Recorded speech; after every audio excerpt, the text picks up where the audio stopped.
സൂഫി Islamic board എന്ന് പറഞ്ഞുകൊണ്ട് ഒരു പുതിയ രജിസ്റ്റർ ചെയ്തിട്ടുണ്ട് ടീം. നല്ല ശൈഖന്മാരാണ്, വ്യാജ ശൈഖന്മാരാണ്. സൂഫിയുടെ മേലിൽ ഇന്ന് ആളുകൾ എന്ത് പറഞ്ഞാലും പിറകിൽ കൂടും. അവരുടെ പിന്നിലുണ്ട് ആലിമീങ്ങളായ ആളുകൾ, സാധുക്കളായ ആളുകൾ, പെട്ടുപോയവരുണ്ട്. അല്ലാഹു നമ്മളെ കാക്കുമാറാവട്ടെ.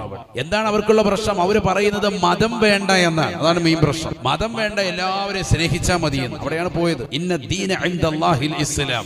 അല്ലാഹുവിന്റെ അടുക്കൽ ഏറ്റവും സ്വീകാര്യമായ മതം പരിശുദ്ധ ഇസ്ലാമാണ്.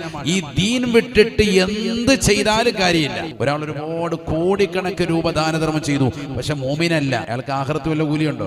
ഒരു കൂലിയില്ല. അതേ സമയത്ത് ഈമാനോട് കൂടിയിട്ടാണ് അയാൾ കൊടുക്കുന്നതെങ്കിൽ ഒരു രൂപ കൊടുത്താലും അതിന് വലിയ പ്രതിഫലമാണ്. അല്ലാഹു തൗഫീഖ് തരട്ടെ. വമൻ യബ്തഗി ഗൈറൽ ഇസ്ലാമി ദീനാ ഫലൻ യുഖ്ബല മിൻഹു.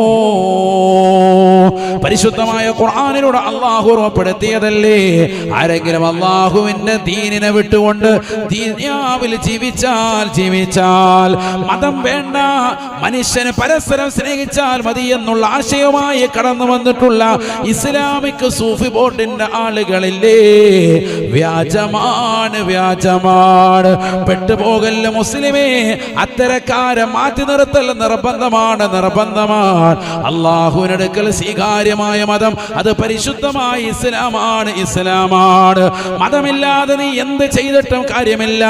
പരിശുദ്ധമാക്കപ്പെട്ട ദീനിൽ അടിയുറച്ച് നിന്നുകൊണ്ട് നീ ഏതെല്ലാം കാര്യങ്ങൾ ചെയ്തോ സ്വീകാര്യമാണ്. വമൻ യബ്തഗി ഗൈറൽ ഇസ്ലാമി ദീനാ ഫലൻ യുഖ്ബല മിൻ. പരിശുദ്ധമായ ഇസ്ലാം മതത്തെ വിട്ടുകൊണ്ട് മറ്റേതെങ്കിലും ആദർശാശയങ്ങളുമായി കടന്നു വന്നോ അവരിൽ നിന്ന് സ്വീകരിക്കില്ല എന്ന് വിശുദ്ധമായ ഖുർആൻ. വഹുവ ഫിൽ ആഖിറതി മിനൽ ഖാസിരീൻ. അവർ ആഖിറത്തിൽ ഏറ്റവും പരാജിതരാണ്.